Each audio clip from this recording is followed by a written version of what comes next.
갖고 싶은 정원의 두 얼굴. 이곳에 처음 이사 왔을 때 너른 잔디밭과 화단, 군데군데 나 있는 토끼풀과 세이클로버를 보면서 나는 그저 아름다운 정원을 즐길 생각뿐이었다. 미처 몰랐던 건 정원은 철저히 관리됐을 때만 아름답다는 사실이었다. 손수 가꿔야 하는 땅은 그저 예쁘지만은 않다. 잠시 한눈이라도 팔면 토끼풀 같은 잡초들이 잔디밭을 온통 집어삼켜버린다. 귀여운 외모에 그렇지 못한 번식력. 정원은 참 손이 많이 간다. 이렇듯 이곳은 내가 노력한 만큼 변화한다. 처음 시골로 왔을 땐 그런 당연한 이치가 생소하게만 느껴졌다. 부모님 집에서 대가 없이 누리던 편안함과 사회에서 돈을 주고 사던 서비스에 익숙해져 있어서인지도 모르겠다. 정원과 함께한 첫 여름은 정말 대단했다. 난 잡초라는 이름의 귀여운 얼굴을 한 괴물들과 계절 내내 싸웠다. 그들은 손길이 닿지 않으면 엄청난 속도로 정식해 정원을 통째로 집어삼켰고, 비가 오자 엎친 데 덮친 격으로 정원 한가운데 웅덩이까지 생기고 말았다. 그러자 정원 한편에 심긴 꽃과 나무들이 죽어가기 시작했다. 결국 계절의 끝에 난 굳게 결심했다. 정원을 뒤집어 엎자. 우리 집 정원의 가장 큰 문제는 바로 배수였다.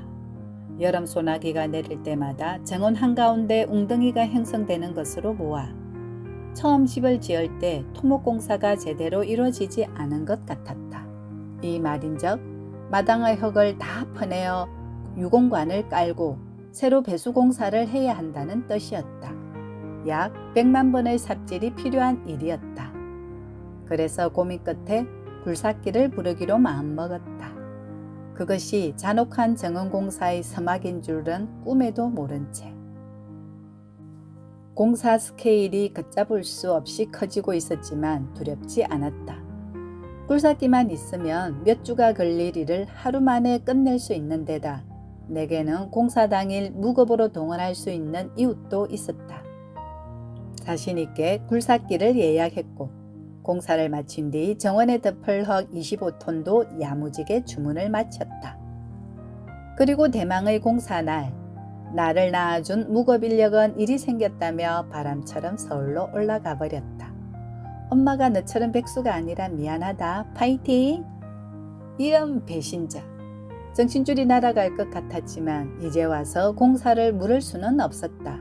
굴삭기 대여료도 만만치 않았기 때문에 돈을 더 주고 일꾼을 부를 수도 없었다. 이렇게 된 이상 나 혼자 뛰는 수밖에 없었다.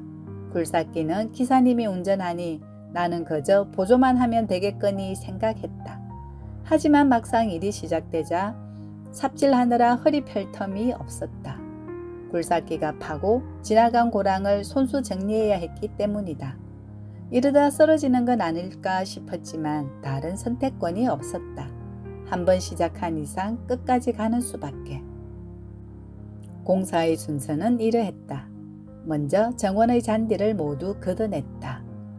그 후 정원의 고랑을 판 다음 유공관을 심고 흙을 다시 덮고 준비한 흙을 깔면 끝이었다. 고랑을 파고 흙을 옮기는 힘겨운 작업은 굴삭기가 대신해줬지만 안타깝게도 유공관을 심는 건 사람의 손으로 해야 하는 일이었다. 하는 수 없이 고랑으로 들어가 삽으로 벽을 고르고 바닥의 수평을 맞추면서 유공관을 깔았다. 얼마나 시간이 지났을까? 이놈의 공사는 끝이 보인다고 생각하면서 마지막 고랑을 파는 순간 굴삭기가 수도관을 건드리고 말았다.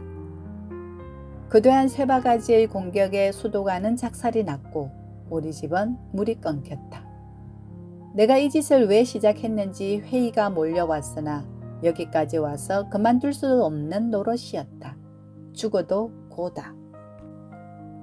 수도관을 수리하고 유공관 작업을 마친 건 그로부터 몇 시간 뒤였다. 혼이 빠져나갈 정도로 지친 상태였지만 파헤쳐진 정원을 그대로 방치할 순 없었다. 곧바로 준비된 흙을 깔기 시작했다. 그런데 흙이 모자랐다. 정말이지 무엇 하나 예상대로 흘러가는 것이 없었다. 엄마의 탈주부터 수도관 파손, 흙부족 사태까지. 믿기 힘든 현실에 눈물이 앞을 가렸지만 별 수 있나? 여기까지 왔으니 끝장을 봐야지. 잔디에 붙은 흙까지 탈탈 털어서 모자란 부분을 메웠다. 잔디 떼장은 보통 하나에 5kg이 넘는다. 어깨가 빠질 것처럼 아팠지만 정원의 수평을 맞추기 위해서는 반드시 필요한 작업이었다.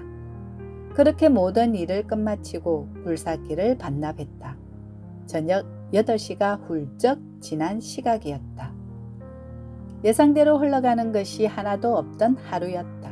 하지만 백문불여일견. 100번 듣는 것보다 직접 해보는 것이 낫다는 옛말처럼 세상에는 직접 경험해야만 내 것이 되는 지혜들이 있다.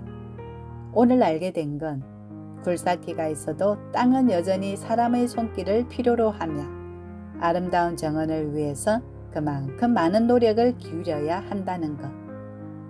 그저 주어지는 건 없고 정성을 쏟지 않으며 그 어떤 것도 현장 유지조차 어렵다는 것이다. 경험해보지 않았으면 몰랐을 단순하지만 당연한 세상의 이치들을 난 이곳에서 다시금 배워가고 있다. 경험이 가장 훌륭한 스승이란 말이 떠오릅니다.